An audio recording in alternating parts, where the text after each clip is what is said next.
Hello friends, ધમુસ kitchen and log પર તમારું સ્વાગત છે. મિત્રો, શું તમે ક્યારેય લીલી મેથીમાં દહીં નાખી અને કોઈ ટેસ્ટી એવી રેસિપી બનાવી છે? ખૂબ જ હેલ્ધી, એકદમ ટેસ્ટી અને મજેદાર બને છે અને 100% ગેરંટી છે મિત્રો કે આ રેસિપી તમે પહેલા ક્યારેય ટ્રાય નહીં કરી હોય. તો ચાલો ઝડપથી બનાવવાની શરૂઆત કરીએ. આજની ટેસ્ટી રેસિપી બનાવવા માટે સૌથી પહેલા આપણે અહીંયા મેથીના પાન લઈશું. મેથીની એક પૂણીના પાન મેં ચૂંટી અને અહીંયા લઈ લીધા છે. ત્યાર પછી પાનને આપણે ધોઈ લેવાના છે. તો આ રીતે કોઈ સ્ટેનર અથવા તો મોટી ગરણી લઈ પાનને સારી રીતે ધોઈ લઈએ, જેથી કરીને પાન ઉપરની બધી જ ધૂળ, માટી, ગંદકી હોય એ નીકળી જશે. પાનને ધોયા પછી આપણે થોડી વાર સ્ટેનરમાં જ રહેવા દઈએ, જેથી ધોયા પછી પાનની અંદર જે પાણી રહી ગયું છે એ બધું જ નીકળી જાય. ત્યારબાદ ભાજીને આપણે આ રીતે સમારી લઈશું, એકદમ રફલી ચોપ કરી લઈશું. હવે મેથીને સમાર્યા પછી આપણે માપ સેટ કરી લઈએ. તો જુઓ, અહીંયા સમારેલી મેથી અંદાજે 1 વાટકી જેટલી થાય છે. ત્યાર પછી મેથીને આપણે એક મોટા બાઉલમાં ટ્રાન્સફર કરીશું અને જે વાટકીના માપથી આપણે મેથીનું માપ લીધું છે એ જ વાટકીના માપથી અડધી વાટકી જેટલું અહીંયા દહીં ઉમેરીશું. દહીં અહીંયા મેં મીડિયમ ખાટું લીધું છે, એટલે કે બહુ ખાટું પણ નથી અને સાવ મોળું પણ નથી.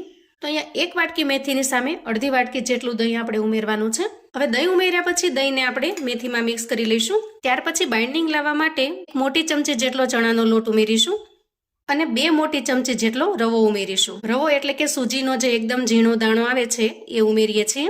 તમારી પાસે જો સૂજી હોય તો તમે સૂજી પણ ઉમેરી શકો છો. તો થોડી મિક્સચરમાં ગ્રાઇન્ડ કરી અને પછી ઉમેરી દેવાની. 1 મોટી ચમચી જેટલો ઘઉંનો લોટ ઉમેરવાનો છે, એને ઉમેરી દઈએ અને ત્યાર પછી બધી જ વસ્તુને આપણે સારી રીતે મિક્સ કરી લઈએ.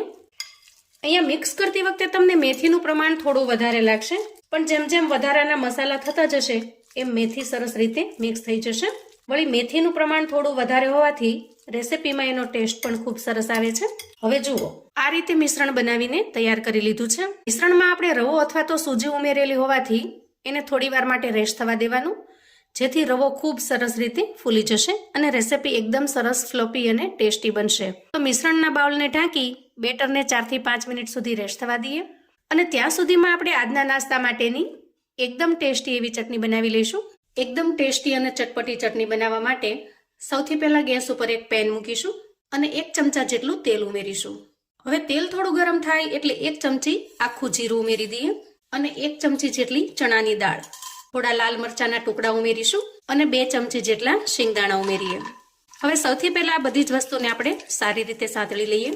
અહીંયા બધી જ વસ્તુ થોડી સતળાઈ જાય એટલે 5 ચમચી જેટલી હિંગ ઉમેરીએ અને એક મીડિયમ સાઇઝની ડુંગળીને આ રીતે સમારી લીધી છે એને ઉમેરી દઈએ અને તેલની અંદર એને સારી રીતે શેકી લઈશું. ડુંગળી થોડી શેકાઈ જાય એટલે 1 ટમેટાને મેં આ રીતે રફલી ચોપ કરી લીધું છે, એને ઉમેરી દઈએ. આજના નાસ્તા સાથે આ ચટણી ખૂબ જ ટેસ્ટી એવી લાગશે અને વળી આ ચટણી બનાવીને તમે એને સ્ટોર કરીને પણ રાખી શકો છો. કોઈ પણ નાસ્તા સાથે આ ચટણીનો ટેસ્ટ તમને ખૂબ સરસ લાગશે. હવે જુઓ, અહીંયા ટમેટા થોડા સોફ્ટ થઈ ગયા છે. તો ટમેટા એકદમ સરસ સોફ્ટ થઈ જાય એટલે ગેસની ફ્લેમને બંધ કરીશું અને થોડી વાર માટે આ બધી જ વસ્તુને ઠંડી થવા દઈએ. મિશ્રણ ઠંડુ થઈ જાય એટલે આપણે એક મિક્સર જાર લઈશું અને બધી વસ્તુને આપણે જારની અંદર ટ્રાન્સફર કરીશું. હવે અહીંયા ચટણીમાં સ્વાદ પ્રમાણે મીઠું ઉમેરી દઈએ અને થોડું લાલ મરચું પાવડર ઉમેરીએ. હવે ઢાંકણ ઢાંકીશું અને ખૂબ સરસ રીતે ચટણીને પીસી લઈશું. જુઓ, એકદમ ટેસ્ટી એવી ચટણી બનીને તૈયાર છે. હવે તૈયાર થયેલી ચટણીને આપણે એક બાઉલમાં કાઢી લઈએ. ચટણીને એકદમ ટેસ્ટી બનાવવા માટે એક વઘારિયાની અંદર આપણે 2 ચમચી જેટલું તેલ ગરમ કરી લઈએ. તેલ ગરમ થાય એટલે 1 ચમચી જેટલા રાઈ જીરું ઉમેરીએ, થોડા લાલ મરચાના ટુકડા ઉમેરી દઈએ, 1 ચમચી જેટલી ચણાની દાળ ઉમેરી દઈએ, મીઠા લીમડાના પાન અને બધી જ વસ્તુને એકદમ સરસ રીતે મિક્સ કરી લઈએ અને ત્યાર પછી તૈયાર થયેલો વઘાર આપણે ચટણીમાં ઉમેરી દઈએ. આ રીતે ચટણી ખૂબ જ ટેસ્ટી લાગશે. કોઈ પણ નાસ્તા સાથે આ ચટણીનો ટેસ્ટ એકદમ સરસ આવે છે અને મેં અગાઉ કહ્યું એમ આ ચટણીને તમે સ્ટોર કરીને પણ રાખી શકો છો. તો હવે તૈયાર થયેલી ચટણીને આપણે સાઈડ પર મૂકીશું અને આગળની તૈયારી કરીશું. હવે આપણે બેટરને ચેક કરીશું. જુઓ, થોડી વાર રેસ્ટ થવાથી રવો થોડો ફૂલ્યો છે એટલે બેટર થોડું ઘાટું થયું છે અને મેથી પણ ખૂબ સરસ રીતે મિક્સ થઈ ગઈ છે. હવે મિશ્રણમાં બાકીના મસાલા કરી લઈશું. ગાજરના એક નાના ટુકડાને મેં આ રીતે ક્રશ કરી લીધો છે, એને ઉમેરી દઈએ. થોડી ઝીણી સમારેલી ડુંગળી ઉમેરી દઈએ. તમે જો ડુંગળી ન ખાતા હો તો સ્કીપ કરી શકો છો. થોડી ઝીણી સમારેલી કોથમીર ઉમેરીશું. સ્વાદ પ્રમાણે મીઠું, 1 ચમચી ધાણા જીરું પાવડર ઉમેરીશું અને અડધી ચમચી હળદર ઉમેરીશું. અડધી ચમચી લાલ મરચું પાવડર ઉમેરીશું. અહીંયા તમારે જેટલું સ્પાઇસી બનાવવું હોય એ પ્રમાણમાં લાલ મરચું ઉમેરવાનું છે. અને થોડા લીલા મરચાંના ટુકડા ઉમેરીશું. તમે બંનેમાંથી કોઈ પણ એક વસ્તુ ઉમેરી શકો છો, એટલે કે સ્પાઇસી બનાવવા માટે થોડી વધઘટ કરી શકો છો. ત્યાર પછી ટમેટાના એકદમ ઝીણા સમારેલા પીસ ઉમેરીશું. એક મીડિયમ સાઇઝના ટમેટાને મેં આ રીતે સમારી લીધું છે. હવે આ બધી જ વસ્તુને પહેલા સારી રીતે મિક્સ કરી લઈશું. આજની રેસીપી એકદમ ટેસ્ટી અને વેજીટેબલ્સથી ભરપૂર બનશે. એકદમ હેલ્ધી અને ખૂબ જ મજેદાર બને છે. જુઓ, અહીંયા બધા જ મસાલાને આપણે સારી રીતે મિક્સ કરી લીધા છે. અને બેટરની કન્સિસ્ટન્સી આપણે આ રીતની જ રાખવાની છે. એકદમ પતલું પણ નહીં અને બહુ જ કઠણ પણ નહીં. એ રીતની કન્સિસ્ટન્સીમાં આપણે બેટરને તૈયાર કરીશું. હવે છેલ્લે આપણે બેટરમાં થોડો ઈનો ઉમેરીશું. અહીંયા મેં 5 ચમચી જેટલો ઈનો લીધો છે. તમે અહીંયા ઈનોની જગ્યાએ ખાવાનો જે મીઠો સોડા આવે છે એ પણ નાખી શકો છો. થોડું પાણી નાખી ઈનોને આપણે એક્ટિવેટ કરી લીધો છે. અને હવે ખૂબ સરસ રીતે મિક્સ કરી લઈશું, જેથી મિશ્રણ એકદમ સરસ ફ્લફી બની જશે. અહીંયા આપણું બેટર એકદમ પરફેક્ટ રીતે તૈયાર છે. હવે આપણે ગેસ તરફ જઈશું. ગેસ ઓન કરી ગેસ ઉપર આપણે એક નાનું પેન મૂકીશું. અને પેન થોડું ગરમ થાય એટલે એમાં અડધી ચમચી જેટલું તેલ ઉમેરી દઈશું. તેલને આપણે ચમચીથી સારી રીતે સ્પ્રેડ કરી દઈએ. નાસ્તો છે એકદમ ઓછા તેલમાં ખૂબ જ ટેસ્ટી એવો બનશે. તેલ થોડું ગરમ થાય એટલે થોડી રાઈ ઉમેરી દઈએ અને થોડા તલ ઉમેરી દઈએ. અને રાઈ સારી રીતે ફૂટવા લાગે એ સમયે આપણે તૈયાર કરેલું મિશ્રણ 2 થી 3 ચમચી જેટલું ઉમેરવાનું છે. અને પછી ચમચીની મદદથી એને સારી રીતે ફેલાવી દઈએ. આ રીતે ચમચીની મદદથી કોઈ જગ્યાએ જાડું કે પાતળું ન રહે એ રીતે એક સરખું ફેલાવી લઈશું. હવે આપણે ઉપરની સાઈડ થોડા ટમેટાં અને ઝીણી સમારેલી ડુંગળી ઉમેરીશું. અને અંદાજે અડધી મિનિટ સુધી એને ઢાંકીને સ્ટીમ થવા દઈશું. અંદાજે અડધી મિનિટ પછી ઢાંકણ ખોલી લઈએ.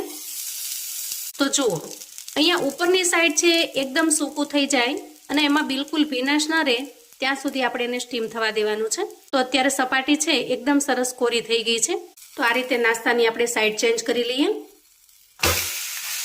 જુઓ, નાસ્તો ઉપરની સાઈડ એકદમ સરસ ક્રિસ્પી થઈ ગયો છે અને નીચેની સાઈડ પણ એકદમ સરસ ક્રિસ્પી થઈ જાય ત્યારે આપણે એને એક પ્લેટમાં લઈ લઈએ.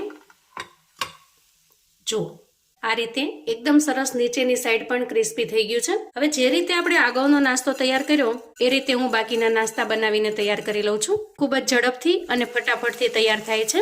આપણા બધા જ નાસ્તા બનીને તૈયાર છે. ગેસની ફ્લેમને અહીંયા બંધ કરીશું અને નાસ્તાને સર્વ કરી લઈશું. તો જુઓ, આપણો નાસ્તો બનીને તૈયાર છે. અહીંયા તમે નાસ્તાનો લુક જોઈ શકો છો. ઉપરથી એકદમ સરસ ક્રિસ્પી અને ખૂબ સરસ કલરફુલ બને છે. બાળકો જો મેથી ન ખાતા હોય ને તો બાળકોને તમે આ રીતે નાસ્તો બનાવીને આપશો તો ચોક્કસથી ખાશે, કેમ કે એનો દેખાવ જ એટલો સરસ લાગે છે કે નાના મોટા સૌ હોંશે હોંશે ખાશે. આ નાસ્તાનો આગળનો અને પાછળનો બંને લુક એકદમ સરસ લાગે છે. પિઝા, બર્ગર, સમોસા, કચોરી ભૂલી જાઓ એટલો સરસ ટેસ્ટી. ઉપરથી એકદમ ક્રિસ્પી બને છે જુઓ, અને અંદરથી એકદમ સરસ જાળીદાર. આ નાસ્તાને તમે કોઈ પણ ચટણી સાથે પીરસી શકો છો. આપણે બનાવેલી ચટણી સાથેનું એનું કોમ્બિનેશન એકદમ જોરદાર લાગે છે. ગ્રીન ચટણી, ટોમેટો કેચઅપ કે પછી ચાની સાથે પણ એન્જોય કરી શકો છો. અને જો કોઈ પણ ચટણી ન બનાવી હોય ને તો પણ એકદમ સિમ્પલ રીતે કોઈ પણ ચટણી કે ચા વગર પણ આ નાસ્તાનો ટેસ્ટ એકદમ ગજબનો લાગે છે. વળી જો તમે ડાયટિંગ પર છો, ઓઇલ ફ્રી ખાવાનું પસંદ કરો છો તો આ નાસ્તો એના માટે એકદમ પરફેક્ટ અને હેલ્ધી છે. એકદમ ઓછા તેલમાં ખૂબ જ હેલ્ધી અને ટેસ્ટી બને છે. તો મિત્રો, આવું અવનવું જાણવા માટે અને મને સપોર્ટ કરવા માટે ચેનલ પર જો તમે નવા છો તો પ્લીઝ ચેનલને સબસ્ક્રાઇબ કરો. વિડીયો ગમે તો લાઈક અને શેર કરો. તમારા સગા સંબંધી મિત્રોને પણ આપણી આજની એકદમ ટેસ્ટી એવા નાસ્તાની રેસિપી ચોક્કસથી મોકલી આપજો, જેથી એ લોકો બનાવીને તૈયાર કરી શકે, એન્જોય કરી શકે અને એના પરિવારને પીરસી શકે. કોમેન્ટમાં મને ચોક્કસથી જણાવજો મિત્રો કે આજના મેથીના એકદમ અલગ રીતે બનાવેલા નાસ્તાની રેસિપી તમને કેવી લાગી છે. ફરી મળીશું એક નવી રેસિપી સાથે. ત્યાં સુધી આવજો મિત્રો.